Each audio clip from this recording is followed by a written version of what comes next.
अब हम लाहौर में अफगानी झंडा लहराने की तालिबानी तैयारी का वीडियो विश्लेषण करेंगे। डीएनए मित्रों, आपने भारत समेत विश्व के सभी बड़े देशों की सेनाओं का युद्धाभ्यास देखा होगा, लेकिन क्या कभी आप लोगों ने तालिबान की वॉर एक्सरसाइज का वीडियो देखा है?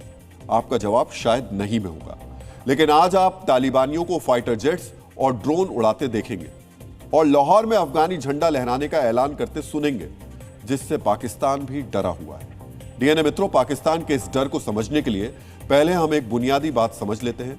इस वक्त आप अफगानिस्तान और पाकिस्तान का ये नक्शा देख रहे हैं, और जब आप ये नक्शा देख रहे हैं तो इसमें आप समझ सकते हैं कि ये जो अफगानिस्तान और पाकिस्तान के बीच में ये जो रेखा है, ये रेखा बेसिकली डूरंट लाइन है और यही इनको विभाजित करती है।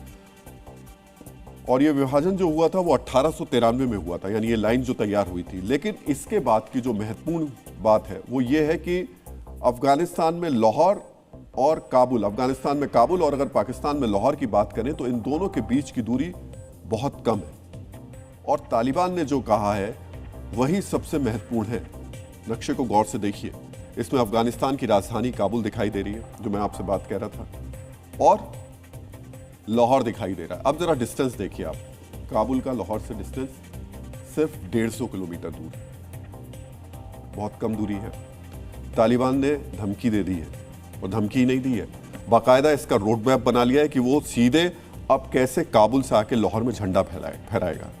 तालिबान की लाहौर तक कब्जे की धमकी के बाद पाकिस्तान में भय का माहौल है। इस्लामाबाद से रावलपिंडी तक हलचल बढ़ गई है। पाकिस्तान कागज पर अपनी सैन्य ताकत को मजबूत बता रहा है, लेकिन मुनीर और शहबाज जानते हैं कि जमीन पर तालिबान पाकिस्तान की आतंकी फौज पर भारी है। पाकिस्तान के इस डर का विश्लेषण हम करेंगे, लेकिन पहले दिखाते हैं कि कैसे अफगानिस्तान ने लाहौर पर कब्जे के लिए हवाई तैयारी शुरू कर दी। यह अफगानिस्तान के एयर पावर का प्रदर्शन है। MI-17 helicopter, A-29 super टुकानो jet, आसमान में उड़ते ड्रोन, आसमान से जमीन पर टारगेट को ध्वस्त करते अफगानिस्तान के पायलट। ये तस्वीरें उस वक्त आई हैं जब इस्तांबुल में पाकिस्तान और अफगानिस्तान के बीच शांति वार्ता का एक और राउंड खत्म हुआ और 6 नवंबर से बातचीत का दूसरा राउंड शुरू होने वाला है। बॉर्डर पर पाकिस्तान के साथ तनातनी के बीच आसमान में अपनी ताकत दिखाकर तालिबान ने 2 टूक संदेश दिया है। जमीन पर पाकिस्तान को पीट चुका तालिबान अब बता रहा है कि आसमान से भी दुश्मन को तबाह करने की पूरी तैयारी है। अब हमला सिर्फ जमीन से नहीं होगा। पाकिस्तान अब भी नहीं सुधरा तो उसका जवाब दिया जाएगा। पहले शक्ति प्रदर्शन, फिर चेतावनी। अफगानिस्तान का संदेश साफ है, पाकिस्तान अब पीछे नहीं हटा तो अगली जंग जमीन पर नहीं आसमान में लड़ी जाएगी और तालिबान का झंडा सिर्फ काबुल में नहीं लाहौर में भी लहराएगा। डीएनए मित्रों, भारत के युद्धाभ्यास की तस्वीरें आपने देखी होंगी। ऑपरेशन त्रिशूल में भारत के शक्ति प्रदर्शन की तस्वीरें हमने आपको दिखाई थी।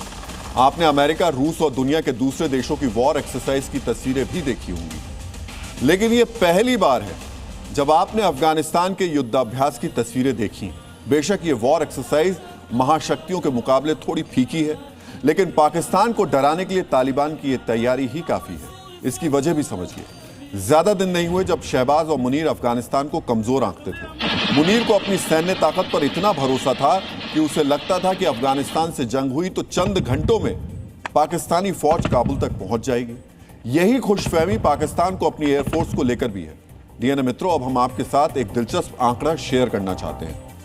कागज पर अफगानिस्तान के पास कुल 9 एक्टिव एयरक्राफ्ट हैं, वहीं पाकिस्तान के पास 850 से ज्यादा एक्टिव एयरक्राफ्ट हैं। सोचिए, अफगानिस्तान के पास 9, पाकिस्तान के पास 850। अफगानिस्तान के पास कोई अपना फाइटर जेट नहीं है, पाकिस्तान के पास 400 से ज्यादा लड़ाकू विमान है। पाकिस्तान की ताकत को ऐसे समझिए कि उसके पास चीन के JF-17 फाइटर जेट है।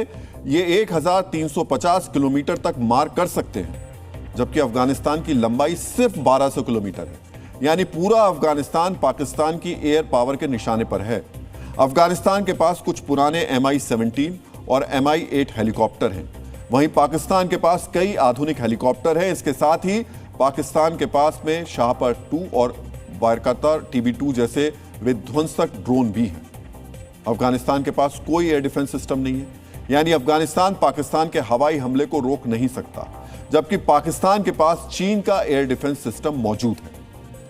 यानी कागज पर पाकिस्तान के सामने अफगानिस्तान कहीं नहीं टिकता है। ग्लोबल फायर पावर इंडेक्स में भी पाकिस्तान 12वें नंबर पर है अफगानिस्तान 118वें नंबर पर है। यही कारण है कि शहबाज और मुनीर खुद को आश्वस्त दिखा रहे हैं, लेकिन उन्हें भी अच्छी तरह पता है ये ताकत सिर्फ दिखावा है, क्योंकि कागज पर ताकतवर होने के बाद भी बॉर्डर पर हुई झड़प में अफगानिस्तान ने पाकिस्तान को जमीन दिखा दी। इसी महीने 9 अक्टूबर को पाकिस्तान ने अफगानिस्तान पर एयर स्ट्राइक की थी। उसके बाद दोनों देशों के बीच बॉर्डर पर खूनी झड़प हुई। इस झड़प में तालिबान ने पाकिस्तान के 50 से ज्यादा सैनिकों को मार गिराने का दावा किया।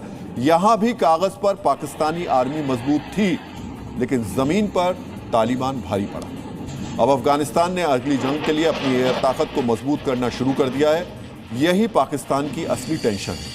अफगानिस्तान अब अपनी एयर पावर को मजबूत करने के लिए ड्रोन बनाने की तैयारी भी कर रहा है। पाकिस्तान और अफगानिस्तान के बीच विवाद की वजह पश्तून बहुल इलाके हैं। डूरन लाइन के दोनों तरफ पश्तून आबादी है। अफगानिस्तान इस पूरे इलाके को अपना हिस्सा मानता है। डीएनए मित्रों, अब इस विवाद के सबसे अहम कैरेक्टर को भी समझिए। यह कैरेक्टर कोई आदमी नहीं, एक आतंकवादी संगठन है। नाम है तहरीक तालिबान। तहरीक तालिबान पर कार्रवाई को लेकर ही पाकिस्तान और अफगानिस्तान में जंग हुई। लाहौर पर कब्जे के लिए टीटीपी के आतंकवादियों ने जमीनी तैयारी शुरू कर दी है। समझिए, पाकिस्तान के सामने दोहरा खतरा है। बॉर्डर पर तालिबान मुनीर की फौज पर भारी पड़ा है, वहीं पाकिस्तान के अंदर टीटीपी के लड़ाके मुनीर आर्मी के लिए चुनौती बने हुए हैं। वहीं पश्तून बहुल इलाकों में भी लोगों की सहानुभूति तालिबान के साथ है। तालिबान और तहरीक तालिबान की संयुक्त ताकत और आम लोगों की सहानुभूति मुनीर शहबाज को डरा रही है। पाकिस्तान को अफगानिस्तान के पूर्व उपराष्ट्रपति रहे अमरुल्लाह सालेह की पोस्ट भी डरा रही है।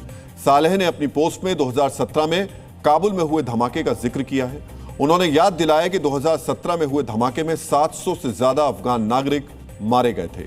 यानी तालिबान और तहरीक तालिबान पाकिस्तान मिलकर इस्लामाबाद से लाहौर धमाकों से पाकिस्तान को धला सकते हैं। और जैसे पहले रूस और बाद में अमेरिका को तालिबान ने अफगानिस्तान से बाहर किया, वैसे ही वो लाहौर पर भी कब्जा कर सकता है।